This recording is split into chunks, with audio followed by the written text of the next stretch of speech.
Hello aspirants. The next topic of discussion is judicial review. So in simple words, judicial review means it is the power of the judiciary. In simple words, it is the power of the judiciary to review or to check the actions done by the other two organs. What are the other two organs? Legislature and executive. We know in the first class itself we have discussed that the Indian state has three organs. Legislature, executive and judiciary. What is the role of legislature? It is law making. What is the role of executive? It is implementation of the law. And what is the role of judiciary? It is adjudication of the laws. Adjudication of the laws made by the legislature as well as adjudication of the acts done by the executive while implementing. So, which means judiciary anedi under the role called law adjudication, it evaluates the actions done by both legislature as well as executive. వీళ్ళు చేసిన రెండు పనుల్ని review చేయడం అనేది judiciary పని. So how this law adjudication is done? ఎలా చేస్తుంది judiciary? ఎలా చేస్తుంది అంటే by invoking the concept called judicial review. Judicial review అనేది కాన్స్టిట్యూషన్ జ్యుడిషియరీకి ఇచ్చిన పవర్. సో ఈ డాక్టర్ని ఏం చెప్తుందంటే జ్యుడిషియరీకి కాన్స్టిట్యూషన్ పవర్ ఇచ్చింది ఏంటి? To review the acts done by both for their constitutionality. వీళ్ళు చేసిన లాస్ కానీ వీళ్ళు ఇంప్లిమెంట్ చేసిన లాస్ ఎవరు చేస్తారు? లెజిస్లేచర్ చేస్తుంది. లాస్ని ఎవరు ఇంప్లిమెంట్ చేస్తారు? ఎగ్జిక్యూటివ్. వీళ్ళు చేసిన లాస్ని కానీ వీళ్ళు ఇంప్లిమెంట్ చేసిన లాస్ కానీ కాన్స్టిట్యూషన్కి అనుగుణంగా ఉన్నాయా?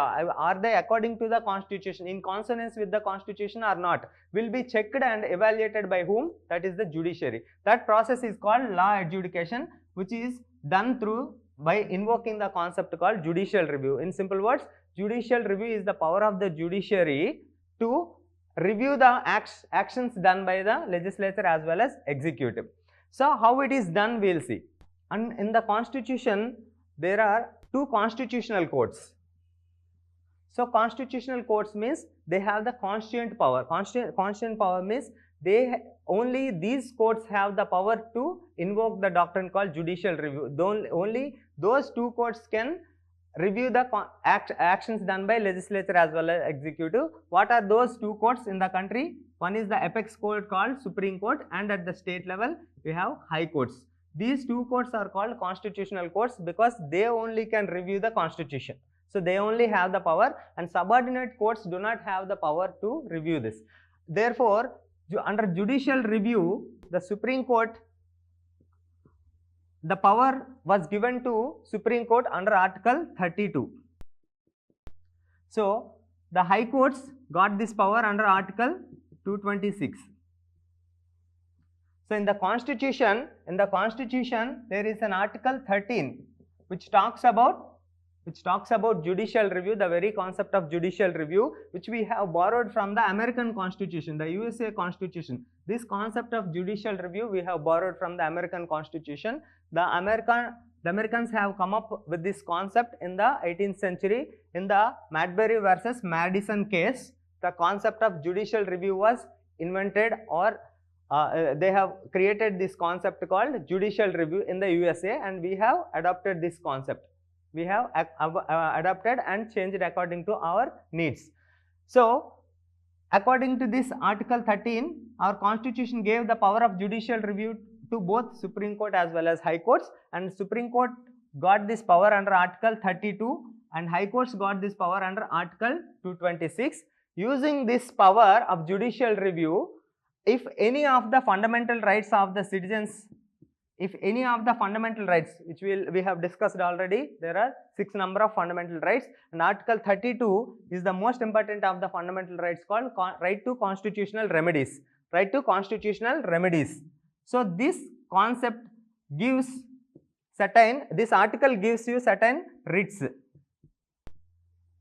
Various writs comes under this Article 32, and by invoking these writs, if any of the fundamental rights which we have mentioned earlier, if they are violated, the aggrieved person can approach both the Supreme Court under Article 32 as well as the High Courts under Article 226. and get justice or get recourse for whatever damage or whatever violation to their fundamental rights had occurred. వాటిని దాన్ని కోల్పోయిన హక్కుల్ని తిరిగి పొందడం కానీ, లేకపోతే దానికి compensation పొందడం కానీ, లేదంటే దానికి న్యాయం జరగడం కానీ చేయవచ్చు through by invoking these articles to the concept called judicial review. So judiciary in India constitution gave the power of judicial review to the both constitutional courts, both high court as well as supreme court. So this power, by using this power, the high court and supreme court, that is the judiciary, will evaluate the actions done by both legislature as well as executive for their constitutionality. If they are not constitutional, the high court and supreme court, the judiciary can declare the actions done by the legislature as well as executive as unconstitutional. If the actions done by the legislature and executive are not according to the constitution, they will be declared as unconstitutional, which is also called as ultra vires. Ultra vires means unconstitutional. So therefore the actions done by legislature and executive will be made null and void. They are legally invalid. They do not have any legal validity. They will be made null and void by the judiciary, which means both Supreme Court as well as High Court. So this power of making null and void, which or the making unconstitutional, which are not in accordance with the constitution, if any laws made by the legislature or executive implemented by the executive, if they are not in accordance with the constitution, then the judiciary can make them null and void. So they can declare them as ultra vires. This power of the judiciary is called judicial review. Okay, thank you.